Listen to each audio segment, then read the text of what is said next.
Hey guys, welcome back to the channel. This is Modesty33 here, aka Crystal with the C, back at you with another video. If you're new to my channel, you just happen to click on welcome.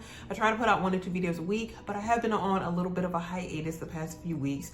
Just been tired of work, you guys, but I do plan on, I haven't stopped filming, I just have not edited videos and put them up. So, I've done one part of the process, the other 2 are gonna follow in kind in the near future. So, starting with this video, I wanted to talk about the Apple event and just kind of do a brief recap of the 3 different items that Apple just released and are upgrading for the 2022 fall lineup. I'm not going to be talking about all the features of the 3 items, but I do want to talk about from a non-tech person perspective, what stood out to me, what kind of got me excited, what piqued my interest, and also at the end, I'll be telling you guys what I actually ordered or pre-ordered after watching the event and kind of what I was most excited for. So let's go ahead and get started. So you guys, I'm gonna start off with the iPhone 14. And like I said, we're gonna just kind of briefly go through all 3 of them. My goal is to make this video 10 minutes and under. Just trying to be, try to be a little bit quicker with it. So I don't really have too much to say about all of these items, to be honest, as far as what stood out to me. But as far as the iPhone 14, because we're gonna differentiate the 14 with the 14 Pros. So as far as the 14s, I know that they did introduce the 14 Plus. That is not a phone I would get or even consider, so none of the 14s really interested me. I know they did release some new colors. They have a purple, which is a lavender, which doesn't interest me. I do like that type of purple, but it just doesn't interest me. The interesting phones for me are the 14 Pros, because I do have an iPhone 12 Pro Max. And when I got the 12 Pro Max, it was when they introduced the bigger size of the 6.7-inch screen. I absolutely love the 12 Pro Max. I love the max size of it. I like to view content, not so much because now I have my iPads, but it's just a really big phone. I have visual deficits, so a bigger phone is better for me. So if I did purchase another phone, it would be another Pro Max because I love the size. I love everything about it. And now they have the 120 ProMotion display, which my 12 Pro Max does not have. But yeah, so what interested me as far as the 14 Pros, the dark purple, and I have to try to convince myself that that is not important because you usually are going to put a case over your phone anyway, unless you're living on the wild side. I always put cases on my phone, so I wouldn't see the dark purple anyway, but it's just kind of the inward satisfaction of knowing you have the purple. This is how they got me with the iPad mini last year. You can kind of, I'm looking at it now from my notes, but I do have the purple here. I do sometimes take it out of this case and, just kind of admire the back side being purple. But this is how they got me last year with the purple. They're not gonna get me this year. But yeah, so a few things as far as features of the iPhone 14 Pros and the regular 14s that really stood out to me were the action mode. And that was pretty much, you can put it in an action mode, to my understanding anyway. And like you can be moving or running, and essentially it gives you that better stabilization. So the camera isn't like just moving all over the place, so you do get some steady footage. So I think that's pretty cool and intriguing, especially if it does work. So we'll be looking at some demos when other people post their videos to see if it actually does, but I think that was pretty cool and interesting.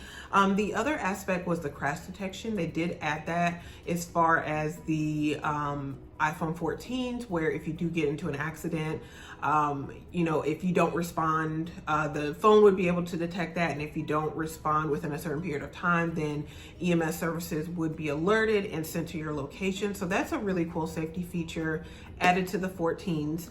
Also the satellite service, which, if you're in a remote location where cellular service isn't that good, essentially with the satellite service, it would tell you where to point your phone to, and as far as where the nearest satellite is, and you could send like a quick text message or maybe even make a phone call.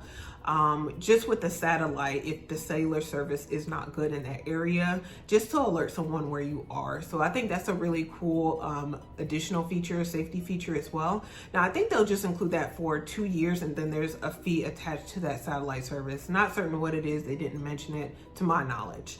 And then the last thing was the dynamic island, as they call it. And I know a lot of people were like really not liking the name of it, but regardless of whether you like the name or not, I think the concept is really, really cool. That was probably the most impressive thing to me about the iPhone 14 lineup was the dynamic island, which it was kind of like, again, leaning into that hole punch design where we formerly know it on all the prior phones to be the notch that everybody complains about because it takes up screen real estate. So instead with the Pros, they did this like little hole punch cutout, and people still were like, oh, why can't they just put the camera under the screen? But they actually like did something creative with that hole punch, and now it can get bigger if, you know, depending on what applications you're in, if you're listening to music, if you're on maps. Yeah, like it's really, really cool. I really like what they did with it. I feel like that person who came up with that, or that group of people, they need to get paid for that. That's a very good, clever idea. So those were kind of the iPhone 14 highlights in a nutshell that I noticed. Now, will I be upgrading from my 12 Pro Max to a 14 Pro Max?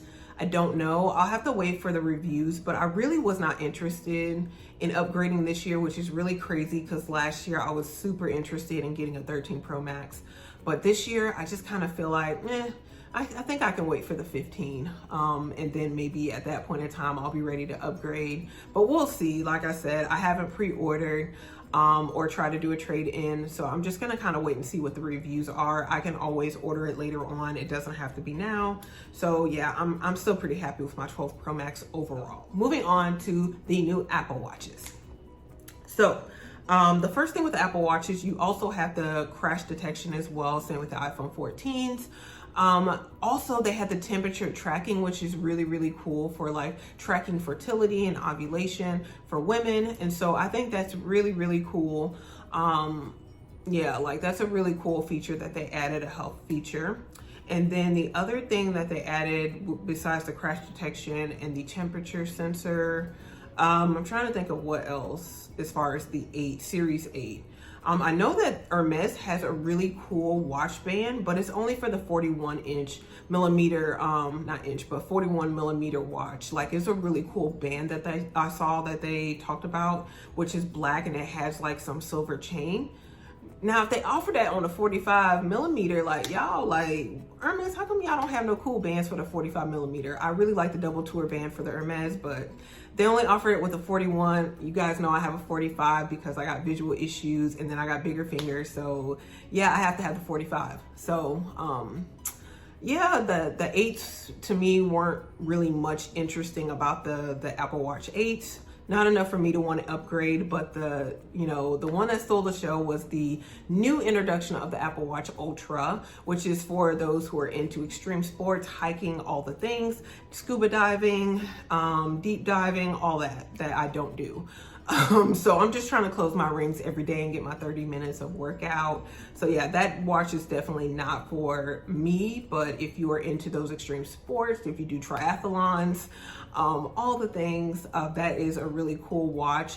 Retails for $800, which I thought that price point was not bad at all, given all the different features. The biggest feature I think that a lot of people are going to be interested in with this watch is the 36-hour battery lifetime. So that's twice as much as the regular Apple Watch series predecessors. Yeah, so this one is twice as much battery life, and then 60 hours with the battery optimization that'll come later in the year. But it's 49 millimeters. It definitely looks like a sport watch. It has 3 really cool bands that you can select from depending on what your needs are. So I think, yeah, the $800, I don't think that's necessarily bad.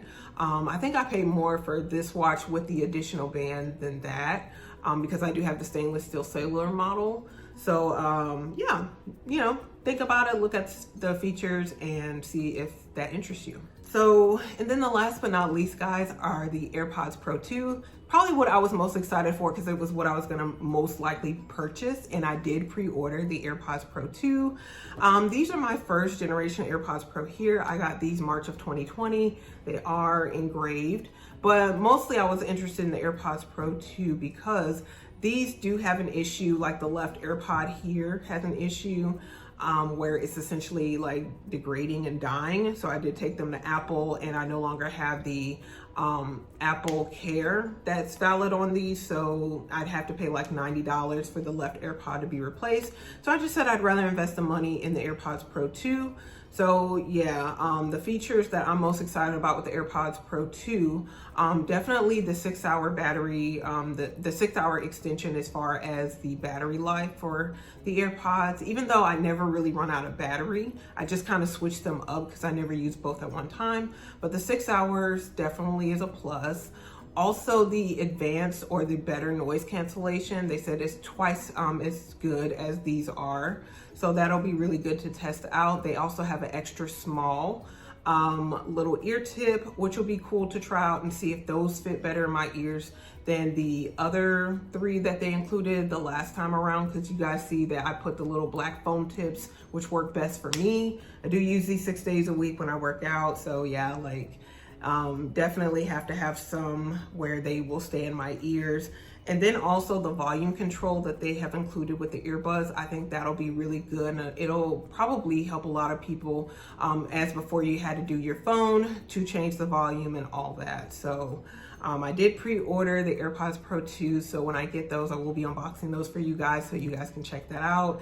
So that's pretty much it. It went a little bit over 10 minutes, but you know, I do the best I can. So to try to be concise as well as to provide enough detail. So guys, I'm trying to work on it. I'm trying to get better. So anyway, let me know what you guys really enjoyed from the Apple event. Did you pre-order anything? Are you looking forward to anything being offered later on? What did you enjoy the most about the event? So comment below. Also, make sure you do give this video a thumbs up, share with anyone else who likes these type of videos. And also, before you leave, make sure you subscribe to the channel. You do that by hitting the red button below and hitting the bell next to it so you're notified when I do upload future videos. Again, you guys, thank you so much for watching, and I will see you in my next video. Bye, guys.